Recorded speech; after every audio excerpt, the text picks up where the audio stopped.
Ramos y García Agronegocios, embarques a frigorífico, negocios particulares, venta, arrendamiento y administración de inmuebles urbanos y rurales, consignación y venta de lana, granos y madera, remates por pantalla y de reproductores, integrante de Plaza Rural, porque lo mejor siempre está por venir.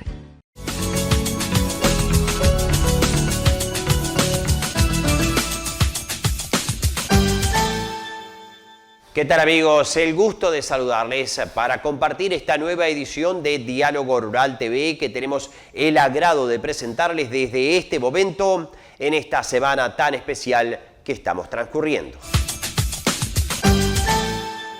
Vamos a andar hablando de la recuperación de Capilla de Farruco. Ya la semana pasada hablábamos algo, pero vamos a ir con una segunda parte en esta edición de Diálogo Rural TV, hablando de historias que emanan de allí, de amigos, pobladores de la zona, viejos vecinos que están pisando los 100 años en algunos casos y que tienen historias para contarnos de el Viejo Pago.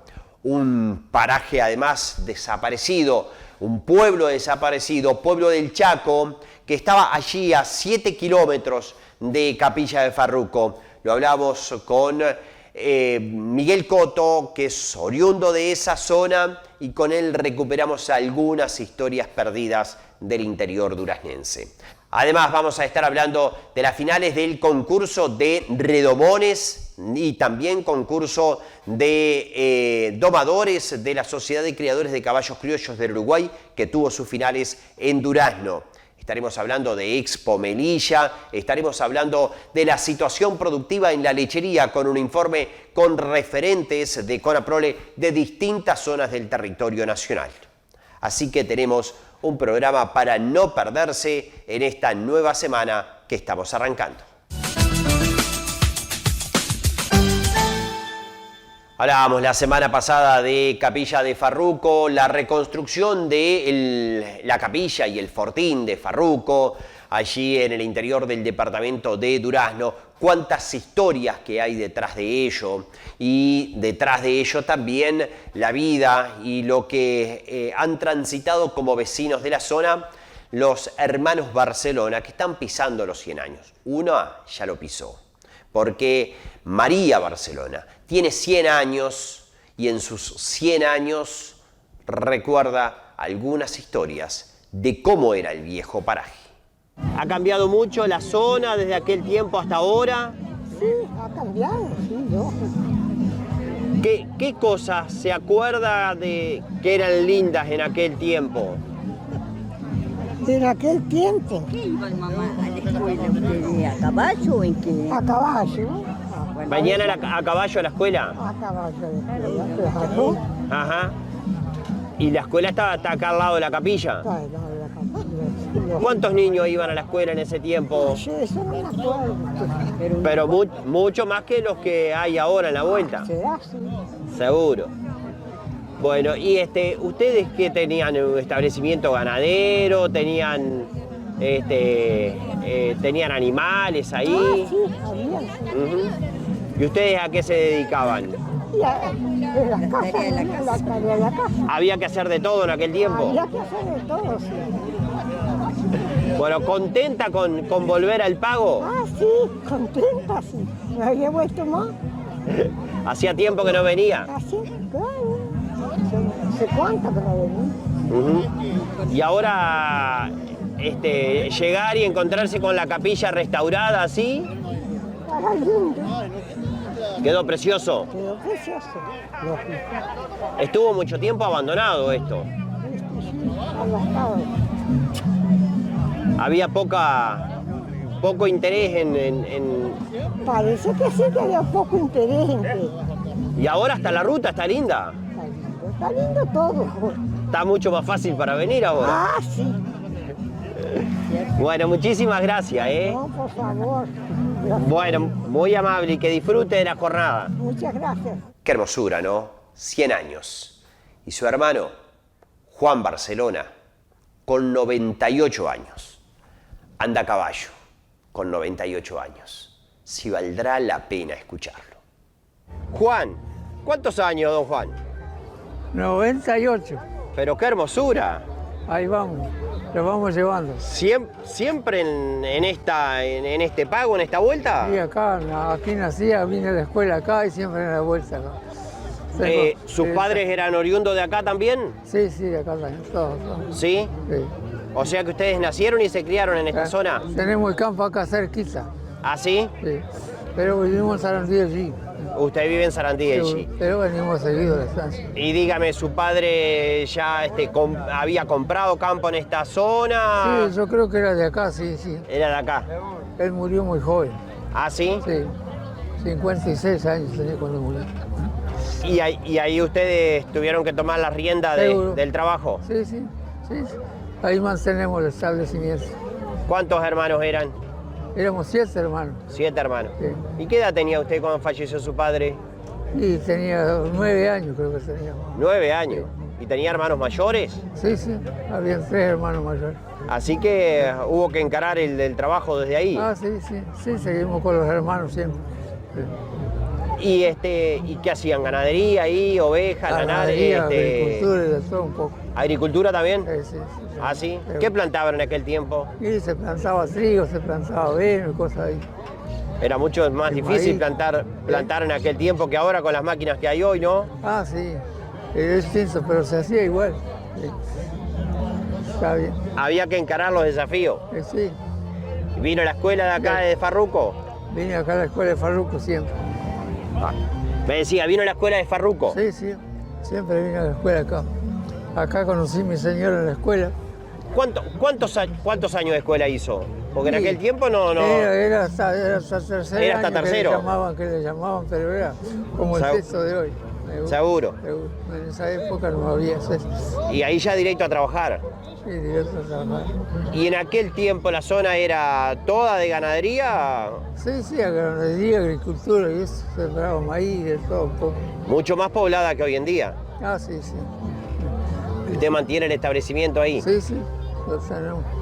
Lo mantenemos igual, marchando. Anda a caballo todavía. ¿Anda a caballo? Sí, lógico. Ah, ¿le gustan los pingos? ¿Y cómo no? ¿Dan la fuerza para subir? Andar, ¿cómo no? Andamos a caballo y nos gustan los raíces. No hay. Ah, sí, le gustan los raíz también. Sí, tenemos caballos raíz también. No hay como andar a caballo para poder recorrer bien. Ah, pero desde luego. El tenerse lindo. ¿Funcionaba como capilla en aquel tiempo? ¿Había curas? ¿Venían curas 2x3? Sí, ¿Cómo era la historia? Venían seguido, sí, como no. En esa época venían. ¿Y estaba muy poblada la zona? Sí, más o menos, como siempre. Y acá para ir a un lugar, cuando se precisaba ir a comprar algo, Sí, ¿dónde? acá había almacenes, ¿sabes? Acá había almacén. Todos almacenes siempre. Sí. ¿Y después qué era lo más cerca? ¿Sarandí de allí? Sarandí de ¿O allí. agarraban para Blanquillo? Blanquillo y Sarandí, sí, Blanquillo más cerca. Blanquillo más cerca. Sí. Pero donde iban más frecuentemente, Sí, a Blanquillo, a Blanquillo. más cerca. Acá no, acá uno de los problemas que tenían era que no tenían la vía cerca, Ah, sí, que eso sí, no había. que en aquel tiempo era muy importante, había mucha gente que se movía por tren. Ah, pero sí, cómo no. ¿Y el ganado dónde lo vendían? Y el ganado se vendía en la feria, acá, había un local feria acá. Acá había un local Y feria en Blanquillo también. y en Blanquillo. En Blanquillo ¿De quién era el local acá? ¿Se Era acuerda? En esa época era, parece, Ibarburu y compañía trabajaron también acá. De Ibarur, la gente Sí. de Florida. No me acuerdo quién más fue. Sí.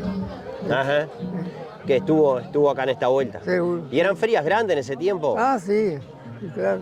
Como no había otros locales, se formaban ferias grandes. Sí. Seguro. ¿Y ahí ustedes vendían el ganado gordo? Sí, sí, ¿Ya no. pronto? Sí, no, el ganado gordo casi siempre va a los frigoríficos, lo vendemos. Lo mandaban a frigorífico. Seguro. ¿O a tablada en aquel tiempo? Se hablaba en aquel tiempo también, seguro. Ajá. Sí. ¿Cuánto hace que se fue de la campaña? Que por más que viene y que anda a la vuelta. Sí, pero no toda la vida ando en la vuelta. Sí, Voy y vengo. va y viene. Estoy unos días en Sarandí, otros días acá afuera y así. Le gusta estar en la campaña. Ah, sí. Me gusta recorrer. ¿Y ahora qué siente ver esta capilla restaurada? Que vinieron y le pusieron trabajo, cariño. Ah, no, todo muy bien arregladitos. Todo. Es una renovación para el pago. Se mantiene, seguro. Y la ruta que la están haciendo también. También, sí. No, La 6 que la hicieron y ahora la ruta cambió totalmente. Y ahora el camino acá que también lo están También, sí, sí. Antes era imponente, de feo ese camino. Lo que se peludeaba en varios lados siempre. Era bravo para salir. Bravo, sí. Había que andar con pantalones, sino con cadena que le llamaban. No era fácil. No era fácil. Bueno, muchísimas gracias por la historia y por compartir estos minutos. Muy bien, muchas gracias a vos.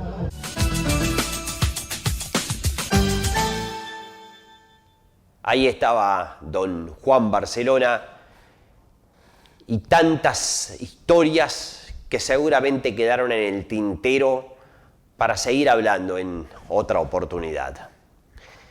Y allí en Capilla de Farruco nos encontramos con un amigo, Miguel Coto, hombre que lo identificamos con Sarandí del G, hombre de marchas, de defensa de las tradiciones, de defensa de los pagos perdidos del interior del departamento, de recuperar la memoria colectiva del interior rural.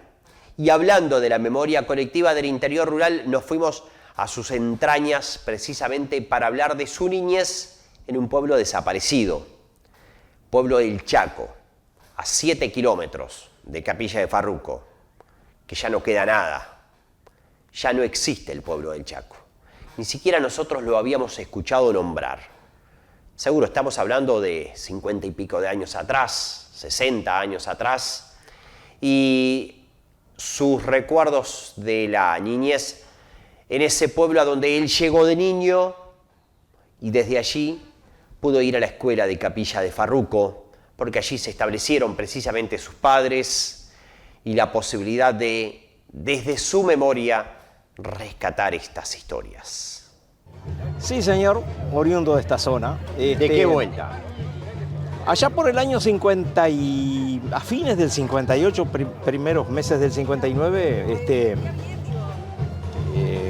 por razones de la escolaridad, mi madre se vino de una estancia con nosotros hasta el pueblito El Chaco, que más o menos queda a unos 7 kilómetros de acá de Capilla de Farruco, hacia el este, ¿no? Y bueno, por el tema de la escuela, y de ahí fue que ahí empezamos a rodear mismo la Capilla de Farruco, conocerla desde ahí y su entorno, ¿no? Todas aquellas poblaciones que habían, recuerdo, el pueblito El Chaco se componía de un pueblito más o menos de más de 20 casas, de terrón y paja y algunas casas de piedra, que es muy común verlas en la zona, ¿no? Y después la Capilla de Farruco, desde luego, en esos años era una zona muy poblada, ¿no? ¿Y el pueblito El Chaco, ese, qué queda de eso? Bueno, hoy no queda nada. Entre los eucaliptos y que se fue despoblando, los vecinos se fueron y en fin, tal.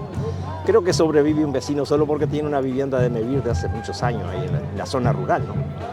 ¿Qué había ahí? ¿Trabajadores rurales? Claro, pequeños productores? Claro, era como siempre. Recuerdo aquella gente que trabajaba en sus chacras, en sus terrenos y se llevaban lo que ellos producían, se lo llevaban hasta Cerro Chato.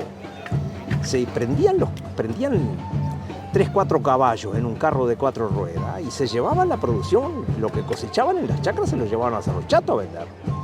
Habían 2 vecinos que se dedicaban a eso y familias enteras que se criaban con lo que producían y los trabajos que tenían en campaña, esas cosas. Estamos hablando entonces de gente que tenía pequeños predios. Exactamente. Y ahí trabajaban. Exactamente. Y vendían la producción. Ahí está, vendían la producción y de repente familias muy numerosas, de repente el dueño de casa trabajaba en alguna estancia, en fin, venía los fines de... Recuerdo. Ahora esta era una zona de estancias grande. Era, sí, muy poblada. Por ejemplo, tenemos acá la localidad del pueblito Las Cañas. Ahí está la estancia, la vieja estancia del Guayacán. Y había alrededor de 30 personas trabajando ahí, en esas estancias. Son las zonas muy pobladas y había mucha gente trabajando. ¿De quién era esa estancia? Esa estancia eran de los... en este momento me está fallando pero un tal Rizo, algo así, un tal François también, fueron varios los dueños, pero se fue vendiendo. Seguro. Después las poblaciones mismo de los Iturria, ahora me encontré con el establecimiento de don Juan Barcelona, que está acá cerca.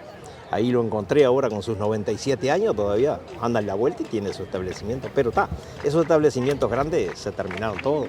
Las mismas estancias de acá de la familia Cueva, Goday, que de toda la familia Goday, que eran numerosos y tenían mucho personal trabajando también, ¿no? Pero la campaña se fue. ¿Y usted hizo la escuela acá, en la escuela de Farruco? Comencé en la escuela 24 acá en Capilla de Farruco, ya prácticamente con 7 años de edad. Comencé a venir en la escuela acá y allá por el año 61 nos mudamos para acá, para Capilla de Farruco.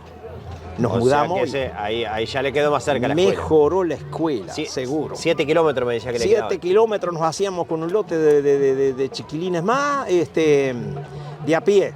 Veníamos de a pie, volvíamos de a pie.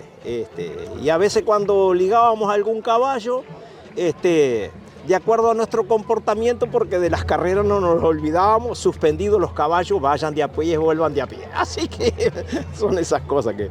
¿Y qué hizo? ¿3 años de primaria ahí o había más? No. ¿O había hasta sexto? Había hasta sexto. Terminé los últimos 2 años en la escuela 62 del Ceibal. Ajá. Porque mis padres de acá se fueron para más cerca de Sarandí, allí para una estancia allá y yo me quedé en la escuela 62. ¿Y las comunicaciones en aquellos tiempos de acá era complicado? Muy complicado, sí. Casualmente el otro día estaba escuchando yo en un programa de radio que se habían dedicado a eso, sobre el tema de las comunicaciones, y muy complicado. Lo más inmediato era la seccional 13, ¿no?, que estaba acá. Comunicación con Blanquillo, era el teléfono más rápido. Claro, era la comunicación más rápida que había. Claro, los medios que había en esas épocas eran. Hoy venía haciéndole la anécdota a mi señora y a un amigo, digo, pensar que nos encontramos con la Ruta 6, que estaremos a 2 kilómetros de ellas de acá. Y el correo, que era don Nico Echeveste, tenía que quedarse con el micro, una especie de ónimo que tenía, lo dejaba a 2 kilómetros y algo de acá. Y se venía con los paquetes de correspondencia y de otras cosas de a pie, porque era imposible entrar. No se entraba. Y hoy lo que vemos es increíble. Y acá Farruco estaba la escuela, la comisaría, la capilla, que en ese tiempo funcionaba como capilla ¿o no? Funcionaba como sesional. Estaba la comisaría en el edificio. Exactamente, estaba la comisaría en el edificio. Además, este edificio tenía un altillo, a lo cual después se ve que lo sacaron. Tenía un altillo, que nosotros éramos chiquilines. Además, mi padre fue policía años acá y nosotros veníamos y subíamos de arriba el altillo, todas esas cosas. Pero donde estamos en este momento, teníamos parado acá, teníamos una cancha de pelota de mano y bueno, son todas cosas que se fueron con el tiempo deshaciendo, ¿no? Pero hoy en día yo me alegro mucho de ver la capilla reciclada, arreglada, reparada, porque es uno de los pocos bastiones que va quedando en Latinoamérica del imperio de ese entonces, del imperio español, ¿no? Porque a la vista uno mira documentales así en la televisión que pasan y más de una vez he visto que en Uruguay uno de los pocos bastiones que va quedando, este es una de las reliquias que va quedando, ¿no? Y acá esto funcionaba como centro de todo y el cementerio, cuando fallecía alguien acá, ya se velaba acá y se enterraba ahí también. Exactamente, en la casa del fallecido, en fin, como no había sala velatoria, esas cosas. Y bueno, su destino final, el cementerio de la capilla, ¿no? Que hoy en día todavía mucha gente, a veces fallece alguno y como tienen sus panteones acá, lo siguen todavía trayendo, ¿no? Ese era el servicio. Esta capilla vieja, mi padre siempre dice, tuvo, hasta comercio hubo también. Hubo, no sé si don Cándido Roitegui, que después tenía el comercio en su casa, también tuvo comercio acá también. Así que ya digo, los años pasan y esto va.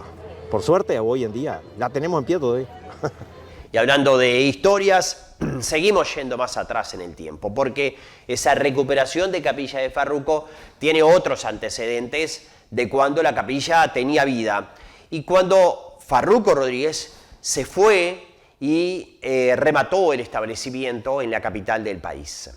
Allí, una familia, inmigrantes, ellos franceses, llegaron al departamento de Durazno para tomar la posta de hacerse cargo de este establecimiento. 1.200 hectáreas alrededor de Capilla de Farruco para un francés que había tenido comercio en África, que tenía barracas en Montevideo, que se dedicaba al comercio también en Buenos Aires y que termina siendo el abuelo, el bisabuelo en realidad, de Teresa Aguilar, una ingeniera agrónoma de profesión que, buscando sus raíces genealógicas, se encontró con esta rica historia. Yo inicié en el 2006 una investigación genealógica sobre mis ramas materna, sobre todo mi rama materna, porque mi abuela me había transmitido historias de este lugar y de sus antepasados. Y bueno, pasó el tiempo y cuando los hijos crecieron, llegó el momento en que decidí ponerme a investigar en serio.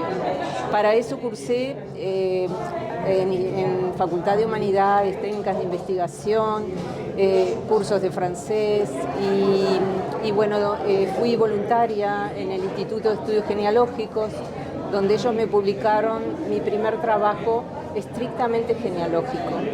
Luego tuve oportunidad que me invitaran a presentarlo en otros lugares y bueno, fue así de la manera que accedí a estos registros de familia, que es una historia aparte. Cómo llegaron acá, porque todas estas cartas que fueron escritas de esta mujer, por ejemplo, que leí hoy, de 139 cartas, 100 fueron escritas acá, dentro de estos muros, y fueron enviadas a Francia. Y de Francia fueron encarpetadas, hicieron un largo recorrido para volver al mismo lugar donde fueron escritas. Y ha llevado mucho tiempo poder tener toda la idea completa de cómo fue la historia de ellos. ¿Esa carta usted las conservaba la familia? Las conserva la familia, sí, las conserva la familia. Me las han dado en custodia desde hace muchos años y en este momento, bueno, empiezo a dar a conocer algunos fragmentos de ellas. La vinculación de su familia acá viene después del pasaje de Farruco. Sí, muy posterior. Ellos compraron este establecimiento en 1860, se establecieron acá. Él murió bastante joven y fue ella la que permaneció más tiempo acá. Luego también sus hijos, y fueron propietarios hasta casi el 1900, o sea, muchos años. Pero vuelvo a recalcar que la importancia no es que el hecho de que ellos hayan sido propietarios, sino lo que registraron en ese tiempo, sobre la vida cotidiana, sobre la forma como ellos contemplaron el contexto histórico, económico, político del momento. Y en el caso de esta mujer, es importante porque no existen o no se encuentran en un medio rural registros de una mujer tan antiguos. Tienen un siglo y medio estas cartas y creo que el testimonio de vida de esta mujer enaltece a la mujer rural de todos los tiempos y sus circunstancias. Tengo una gran admiración por esa tatarabuela. Tatarabuela suya era. Sí, mi bisabuela Magdalena nació acá, dentro de estos muros. Ajá. Y bueno, después, como todas las cosas de la vida, se trasladaron a Sarandí del Chi, luego a Montevideo. Yo nací en Montevideo, pero he vivido en el medio rural desde 1980 y bueno, ahora transito más entre Montevideo. De esas vivencias, de ese periodo de tiempo y que además se rescata en los testimonios de esa carta, ellos hablaban en el origen de tener una actividad productiva pero también comercial. Sí. Ellos habilitaron el almacén de ramos generales, tienda, la pulpería, obviamente. Y el 1 de octubre de 1869 llegó acá la primera diligencia. Entonces fue necesario generar un hospedaje para los viajeros, porque había gente que venía de lejos a hospedarse para tomar la diligencia que pasaba o salía el otro día temprano. Y también, digo, ellos donaron 2 cuadras de campo donde ya se utilizaba como cementerio y para la capilla nueva que se construyó posteriormente. Esa capilla se derrumbó al poco tiempo y no existe rastros de ella. Y por tanto, esto, que fue la capilla original, fue salón de fiestas. 3 de sus hijos, 3 de los hijos de este matrimonio, incluida mi bisabuela, se casaron en la capilla nueva y las fiestas fueron acá, en este lugar.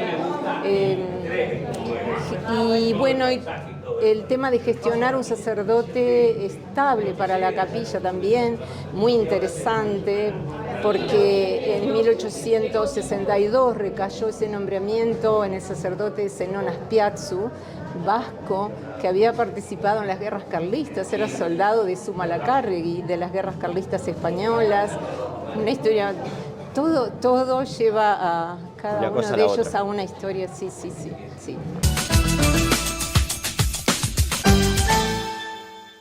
Ramos y García Agronegocios, embarques a frigorífico, negocios particulares, venta, arrendamiento y administración de inmuebles urbanos y rurales, consignación y venta de lana, granos y madera, remates por pantalla y de reproductores, integrante de Plaza Rural, 19 de abril 1107, Durazno, teléfonos 4362-6513 y 3917. Ramos y García Agronegocios, porque lo mejor siempre está por venir.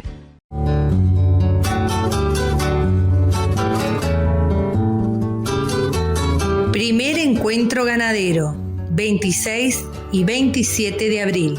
Villa Hípica Sarandí del Xi. Charlas informativas de actualidad, paleteadas, concurso de terneros, además misa criolla, gran peña folclórica, homenaje a Osiris Rodríguez Castillos en los 100 años de su nacimiento, concurso de folclore juvenil y gran cierre con los gaiteros. Organiza la Sociedad Fomento Agropecuario de Sarandí del Xi.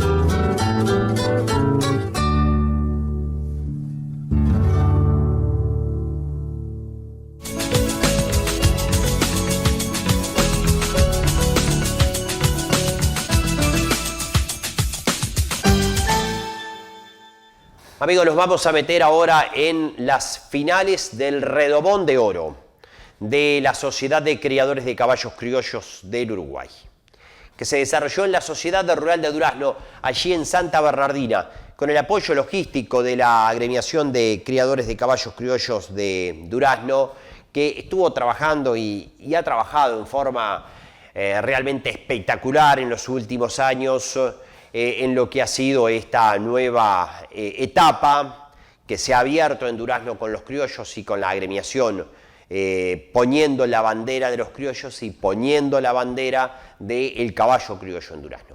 Las finales nacionales del concurso de domadores de criollos se desarrolló en Santa Bernardina.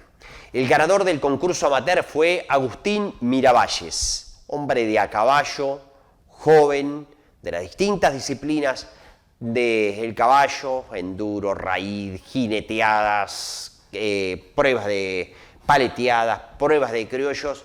Donde hay un caballo hay un Miravalles. Con él estuvimos hablando. Buenas tardes, de Maldonado. De Maldonado. Bueno, felicitaciones, antes que nada. ¿Contento? Gracias. ¿Te parece? No es de todos los días un triunfo de estas características. La verdad que no. Es así nomás. Bueno, contaros, ¿cuánto tiempo preparándote, andando en las distintas competencias para llegar a esto? Con el caballo hace unos 2 meses más o menos que andamos en la vuelta ahí. Y bueno, y con el caballo en sí, en general, de toda la vida. ¿De quién es el caballo? ¿Es de ustedes? De una amiga de Victoria Milburn. Y lo domó su compañero y ahora estamos nosotros metiendo mano. Bueno, ¿y quedaste conforme con...? Re contento. No solo con el resultado, sino con el resultado del jurado, sino también sí. Para vos, para andar. Sí, yo re contento, ¿te parece? Sí. ¿Qué características tiene? ¿Qué le destaca? ¿Al caballo? Sí. Es muy maquinudo. El caballo grande, fuerzudo. Y cuando lo desconectás, enseguida se apaga. Es un caballo tranquilo, cuando lo precisás, está. ¿Te responde? Te responde, exactamente. ¿Y qué genética tiene? ¿Qué te han dicho? Me han dicho que es muy buena, tiene muy buena genética por parte del padre y bueno, y la madre también, ¿no? Ajá. Yo no sé muy bien cuáles son las líneas de él, pero... Me decías, desde chiquito con los caballos. Sí. Me crié en la vuelta del enduro, del rey, en la jineteada y en esto también. Toda una familia metida dentro de los caballos desde siempre. Exactamente, sí. Bueno, y especialmente este triunfo, ¿cómo viste la jornada de hoy? Que bueno, de alguna forma fue la definitoria. Sí.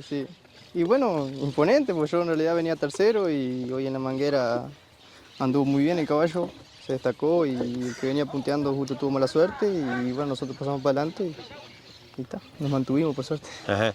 ¿Se destacó más en la manguera? Sí, sacó 8,5 y bueno, y las corridas 7,5, parejo limpio.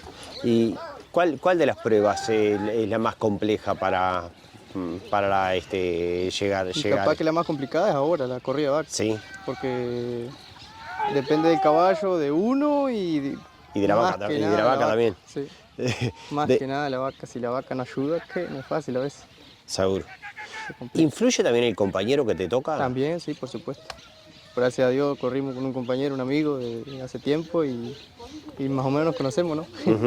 Pero además se da la característica que también estás compitiendo con él, pero también les tiene que ir bien a los dos para el resultado final. Sí, ni que hablar.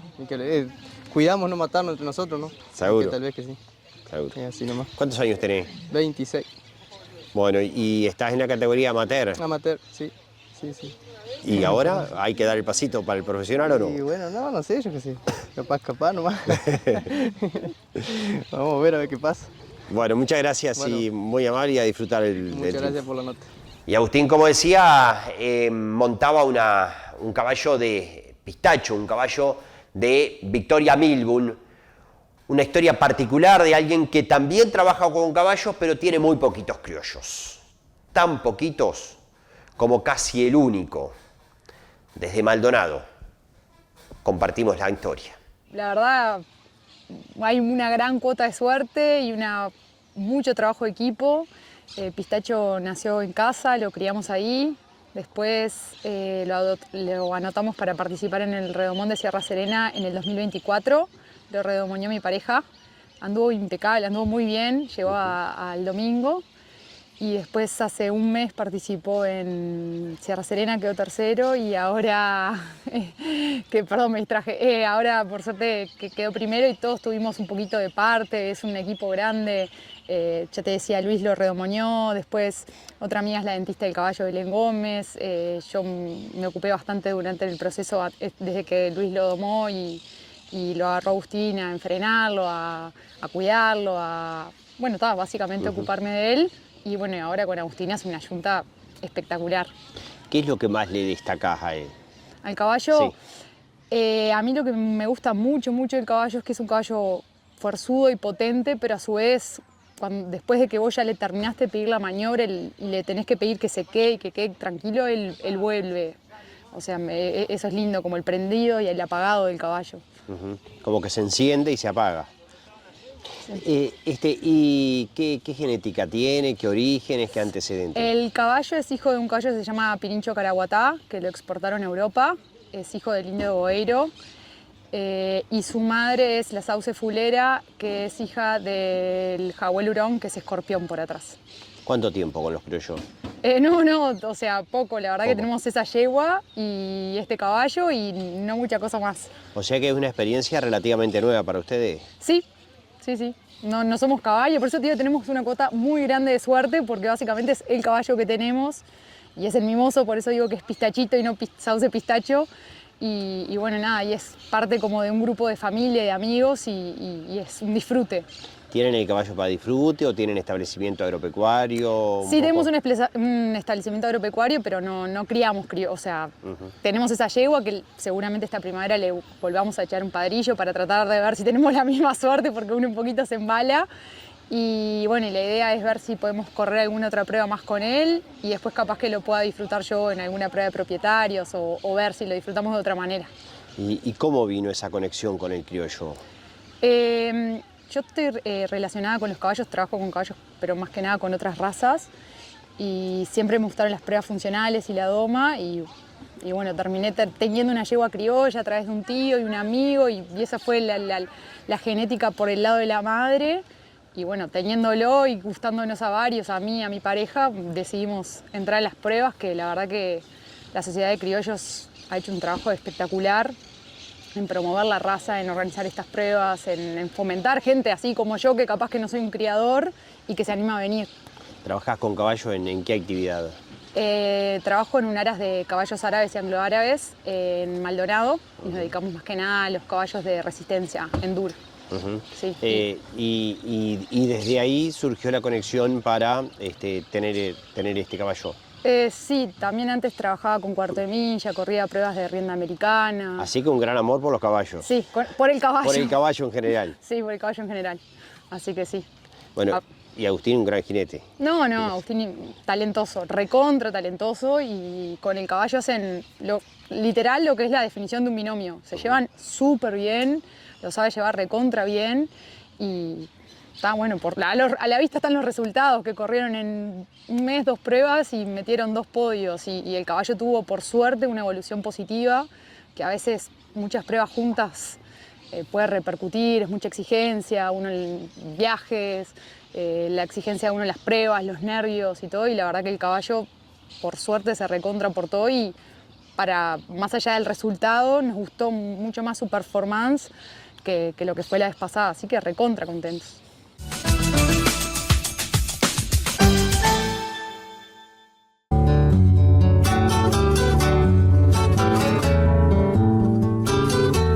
Primer encuentro ganadero, 26 y 27 de abril.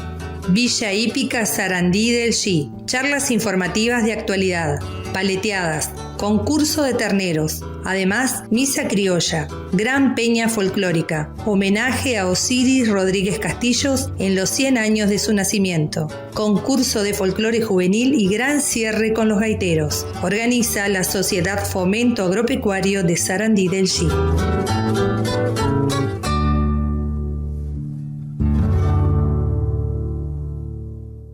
Ramos y García Agronegocios, Embarques a Frigorífico, negocios particulares, venta, arrendamiento y administración de inmuebles urbanos y rurales, consignación y venta de lana, granos y madera, remates por pantalla y de reproductores, integrante de Plaza Rural, 19 de abril 1107, Durazno, teléfonos 4362-6513 y 3917. Ramos y García Agronegocios, porque lo mejor siempre está por venir.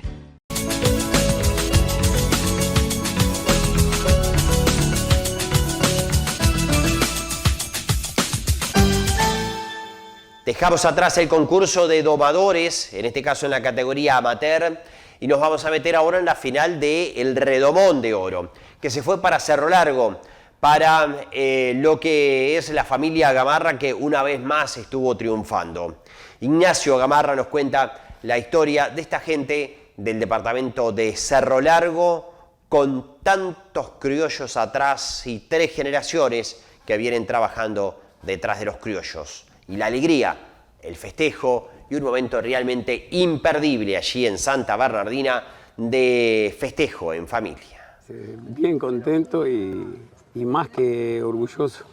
Bueno, ¿cómo es la historia para llegar a esto? Porque este momento debe tener mucho trabajo detrás y mucho que contar antes, ¿no? Y es que es una historia machaza. Mi abuelo empezó en el año 48 y yo seguí con todo lo que pude, de lo que sabía, de lo que hacían antiguamente. Mucha doma, he elegido los caballos por montado, no tanto por lindo ni por otras cosas, sino por doma. Y esta yegua que ganó ahora es el 6º hermano entero, la criamos guacha, el 6º hermano entero ganador de Redomón. Ajá. Me decías, ¿en qué zona de Cerro Largo están ustedes?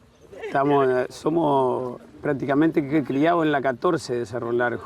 Ajá, ¿y eso qué para qué es? Boliche Blanco, Sauce Convento. Sauce Convento.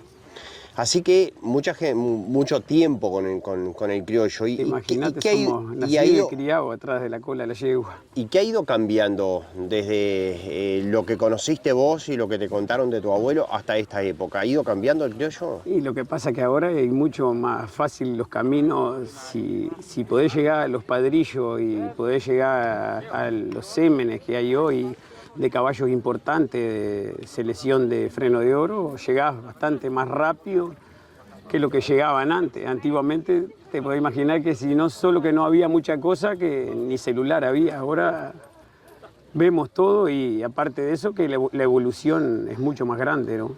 Uh-huh. Y en esa evolución, ¿qué ha mejorado el caballo? Y lo que pasa es que para competencia es como el ser humano. Para una carrera hoy hay mucho más chance de entrenar mejor. Antiguamente capaz que ni zapatos tenían para ponerse. Hay más condiciones. Los domadores están mucho más profesionalizados. Los caballos, imagínate que te hablo del año 48, solo que yo le haya errado mucho, pero sin errarle mucho, hay más de 70 años de camino. Es dificilísimo, pero tenemos un lote de victorias buenas. ¿Y con qué cantidad de caballos cuentan ustedes? ¿Qué es lo que hacen a diario? Y tenemos una manada de 100 yeguas, pero igualmente lo que hago es, tengo el cuerpo alquilado, trabajo para otra persona y bueno, y este es un hobby que lo trato de hacer lo mejor que pueda. Es mis vacaciones, es parte de mi trabajo también, porque si no, no seleccionaríamos caballos. Uh-huh. ¿Y qué cosas buscaba al momento de seleccionar caballo? Que sea una nave para subirte arriba y capaz que es dificilísimo sacar una yegua como esta yegua que ganó. Si vos la estabas mirando, ella estaba quietita, estaba como que estaba con el motor apagado al lado del tubo y cuando salió como un Ferrari. Explotó. Y con control, organizada. Ni que hablar que el trabajo del domador en este momento capaz que es un porcentaje altísimo, porque si no, no salen las cosas. Pero yo que no me considero muy bueno, gané con una hermana entera de ella. O sea que hay una genética genética pesada que está bastante respaldada. Hemos ganado un montón de redomones, hemos ganado un montón de pruebas de freno. Y con respecto a esa genética, ¿estamos hablando de sangre de ustedes? ¿Tiene agregado de afuera un poco? Mucho chileno, brasilero. Arrancamos con toda la base oriental cuando me toca a mí encargarme de los caballos, que mi padre me la pasa. Mi padre incorpora un caballo argentino, 8 estudiantes, arriba de la yegua de sangre gallinal y la invernada. Pero con mucha selección de montado, mucha selección de doma, no tanto selección de carretera, si bien tenemos mejor promedio nacional en un chasque 50 kilómetros con una huera negra. Eran buenas las yeguas para galopear, pero eran buenas las yeguas para trabajar también. Nosotros ganábamos prueba de rienda haciendo gurises. Entonces ya, como te digo, ya viene de atrás. Y no se echa una yegua en cría si no la domamos. Uh-huh. Y hace 70 años que se hace eso. Y así con todo esto es difícil. El criollo es muy versátil, ¿no? El deporte, el trabajo. Pero al momento de seleccionar, ¿se tienen que combinar ambas cosas o seleccionan para deporte por un lado, para trabajo por otro? Y lo que pasa es que ahora con el freno de oro tenemos un porcentaje que ya juega a favor desde que arranca la prueba, que es la morfología. Es un peso que computa arriba de todas las pruebas, uh-huh. Todas las pruebas. Entonces tiene que ser lindo el caballo o lo más lindo que pueda sin perder la fuerza de selección en toda la parte funcional. ¿Ese es el primer filtro? Sí. Mirás los caballos, elegís los más lindos. Por supuesto que estamos hablando de madres buenas, ya probadas, ¿no?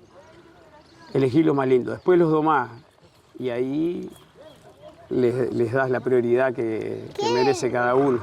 A no ser que la prueba sea acá, como fue acá, que fue en un redomón. Bueno, ya quedó más que probada, pero... Y en ese gusto, ¿cuál es el criollo que te gusta, en lo personal? Si lo tuviera que definir.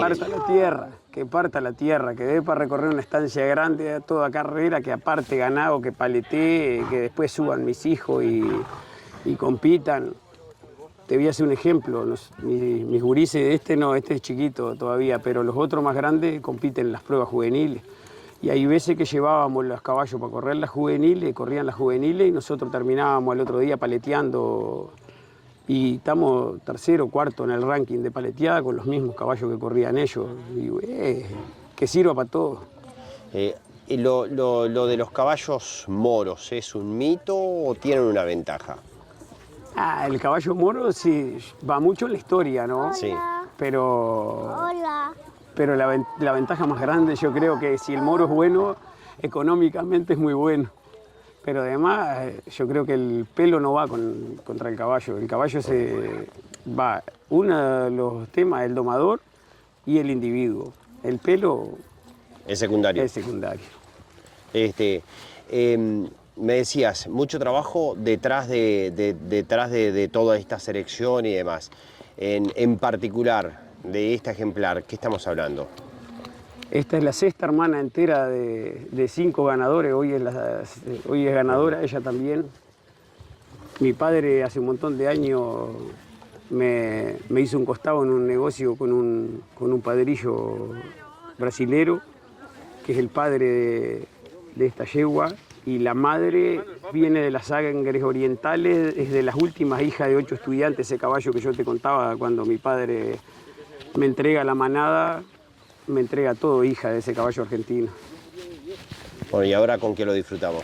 Y con toda la familia, y bueno, y con mi mujer, que es la más importante de esto, que es la que saca adelante para que nosotros andemos acá, y a veces nosotros andamos de juguete y ella está trabajando, y crió estos tigres que son 4.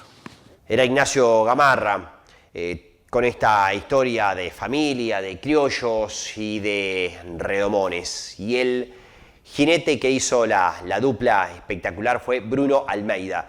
Él es de Río Branco, desde allí llegó para, con su doble chapa uruguayo-brasileña, llegar a ganar este redomón de oro en Durazno.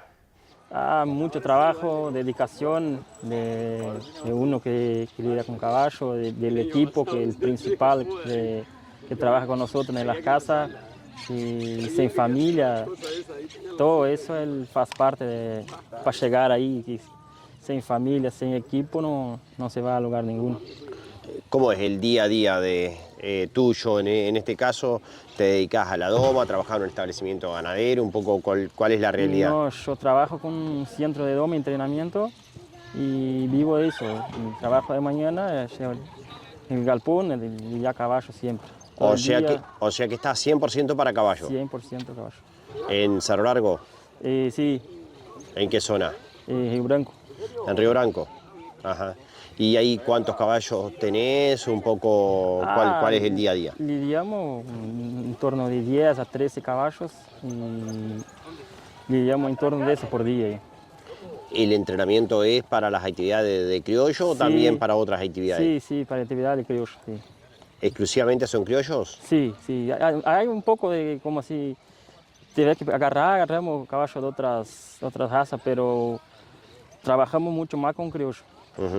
Y el tema es la doma, es la preparación también para los eventos, o sea, para las competencias. Sí, nosotros trabajamos bastante, la mayoría el doma.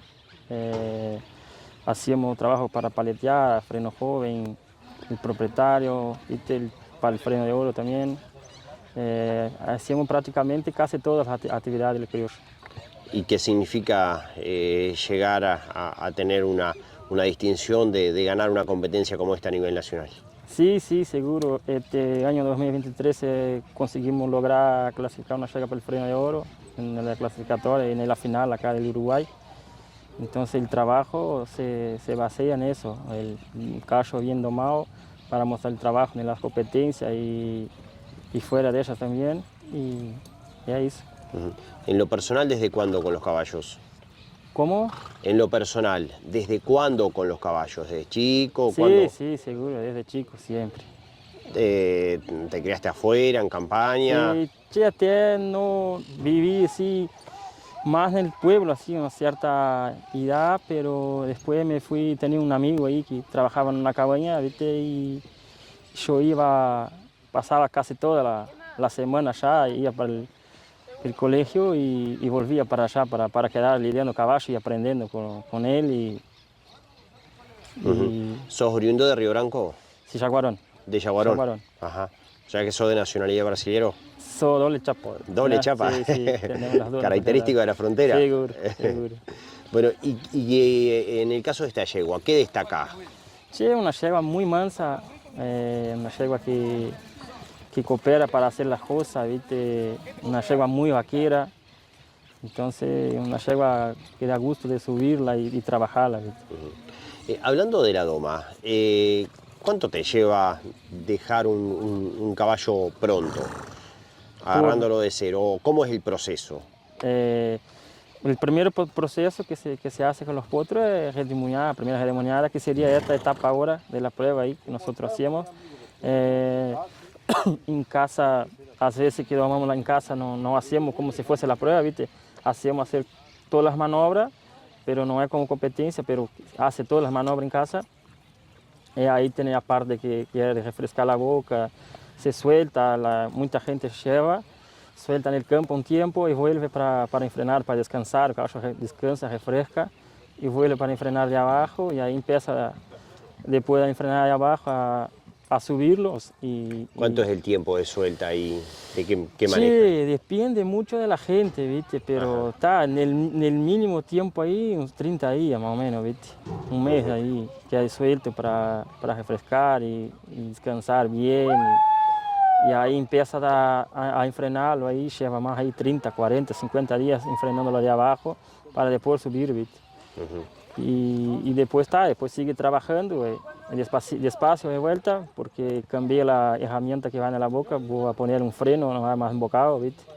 Y ahí lleva más un tiempo para el caballo pegar bien el freno y para quedar un caballo para adelante. Y el trabajo terminado, podríamos llamarlo, cuando el caballo lo tenés para entregar, que está pronto, ¿cuánto tiempo te lleva? En general, ¿no? Sí, este tema es un tema que mucho de caballo para caballo, ¿viste? Que hay caballos que se aprontan rápido y hay caballos que llevan más tiempo, precisan más de tiempo para entender las cosas y amadurecer, ¿viste? Pero de 6 a 1 año más o menos, el correcto para mí que da es 1 año trabajando, ¿viste? ¿Depende de la raza también? Sí, influencia mucho, sí, seguramente. Y de individuo para individuo, ¿viste? Que el caballo es como una persona, hay unos que tienen facilidad para aprender y otros no tienen tanta facilidad, tienen paciencia y para amadurecer, ¿viste? Bueno, muchas gracias. ¿Y a quién le dedica este triunfo? Sí, dedico a toda mi familia, mi mujer, mis hijos y mi muchacho que trabaja conmigo allá, que es parte de eso todo, que trabaja el día a día, y a toda la familia Gamarra que acreditan en mi trabajo y me da oportunidad de subir caballo bueno. ¿Hace tiempo que trabajas con ellos? Hace bastante tiempo que trabajamos juntos y gracias a Dios tenemos cosechado bastante cosas juntos. Sí. Dejamos atrás los criollos, dejamos atrás los caballos y nos vamos a meter ahora en la lechería, en la producción nacional, y vamos a recorrer distintos puntos del país, buscando la realidad de la actualidad lechera con las distintas cuencas de Conaprole y los referentes departamentales y regionales. Vamos a comenzar por el departamento de Florida, pleno corazón de la cuenca lechera tradicional, para que allí nos cuente Diego Ibarra, referente regional de Conaprole en Florida, la situación productiva en ese corazón, como decíamos, de la cuenca lechera. Yo creo que estamos atravesando un buen momento, se han alineado varios astros a favor, creo que desde el punto de vista climático venimos pasando un buen inicio de año, yo creo que ya fue el final del año pasado, ya sobre todo diciembre fue un buen mes, el arranque del 2025 también. Desde el punto de vista comercial ha habido buenas señales para la lechería en términos generales, particularmente para los productores de Conaprole. Capaz que hoy, si me decís hoy, al día de hoy, capaz que no está, o en lo personal no estoy totalmente conforme con la leche que está saliendo, pensando en esas condiciones que han sido buenas. Esperaría que estuviéramos con un poquito más de leche. Cerramos febrero en la zona nuestra en el eje del 8% arriba. Marzo lo cerramos en el eje del 2 y algo por ciento, nos llegamos al 3. Bueno, pensando que probablemente parte de las explicaciones hayan pasado por esa ola de calor que realmente hicieron que las vacas sintieran bastante. Pero bueno, como ya estamos entrando en el otoño, obviamente haber refrescado esa realidad de estrés calórico que sufren los animales han ido cambiando. Esperemos que esa situación productiva se vaya revirtiendo y que acompañe las otras señales, las climáticas, las comerciales, que en definitiva también han hecho que el estado anímico de los productores, que fue una variable complicada el año pasado, vaya gradualmente revirtiéndose. Desde el punto de vista de la disponibilidad de comida, hay buena disponibilidad, pero desde el punto de vista de la calidad de ella, ¿cómo estamos en este otoño? Yo creo que ha sido un otoño, es un otoño bueno. Creo que en términos generales las praderas ya están la gente está entrando a las praderas con buenas calidades para lo que son los marzos o inicios de abril normales. Capaz están un poco sucias, pero en general la gente las ha ido limpiando, hay buena calidad, ya las avenas prácticamente se están entrando o muy cerca de entrarse. Los reiraces, si bien capaz que hoy no están disponibles, pero han ido caminando. Yo calculo que sobre fines del mes de abril van a estar disponibles. Y creo que hay buena calidad en lo que hace a las reservas, ¿no? Particularmente había unas buenas cosechas de lo que es los maíces de parasilo. Bueno, eso hace que desde el punto de vista productivo seamos bastante optimistas en cuanto a la leche que va a salir de acá para adelante. Ya digo, una foto de hoy que capaz que no nos deja del todo conforme, pero como siempre con optimismo de que esa situación vaya cambiando, porque en estas decisiones productivas pesa mucho el estado anímico de los productores, las señales que desde el punto de vista de precios se van dando, y en ese sentido son positivas. Y el ingresar en invierno en esta situación también, supongo que para los productores es bastante alentador, no solo la ecuación económica que hay hoy para la lechería, sino también lo anímico por la disponibilidad de comida específicamente. Sí, el productor lechero, por más que nosotros hagamos énfasis en que son empresas y que hay que manejarlas desde el punto de vista económico, el productor primero es productor, ¿no? Creo que el lechero y el ganadero también, primero son productores, o sea, le gusta ver las vacas con leche, que el tanque esté con leche, que haya comida, que los animales pasen bien. Entonces, creo que desde ese punto de vista eso se está dando.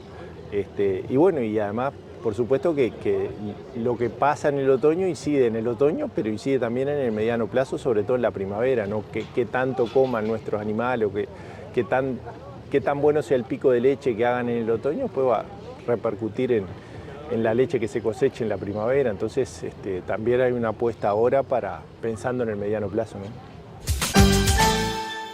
Ramos y García Agronegocios, Embarquiza Frigorífico, negocios particulares, venta, arrendamiento y administración de inmuebles urbanos y rurales, consignación y venta de lana, granos y madera, remates por pantalla y de reproductores, integrante de Plaza Rural, 19 de abril 1107, Durazno, teléfonos 4362-6513 y 3917. Ramos y García Agronegocios, porque lo mejor siempre está por venir.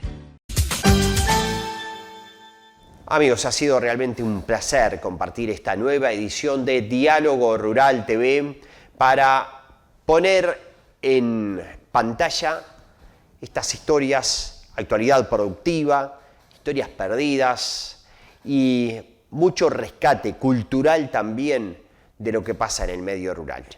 Porque como siempre decimos, la ruralidad y la actualidad agropecuaria no es solo la información técnica, los mercados, los negocios, que son importantes, pero también es importante la gente, que son los que le dan vida al medio rural.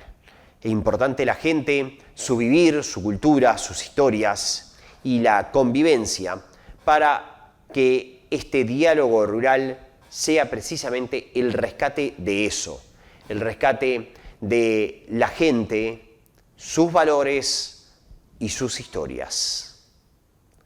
Con gusto, en una semana estaremos con una nueva edición de Diálogo Rural TV para seguir andando por el camino de la información y también por el camino de otras historias. Ramos y García Agronegocios, Embarquiza Frigorífico, negocios particulares, venta, arrendamiento y administración de inmuebles urbanos y rurales, consignación y venta de lana, granos y madera, remates por pantalla y de reproductores, integrante de Plaza Rural, porque lo mejor siempre está por venir.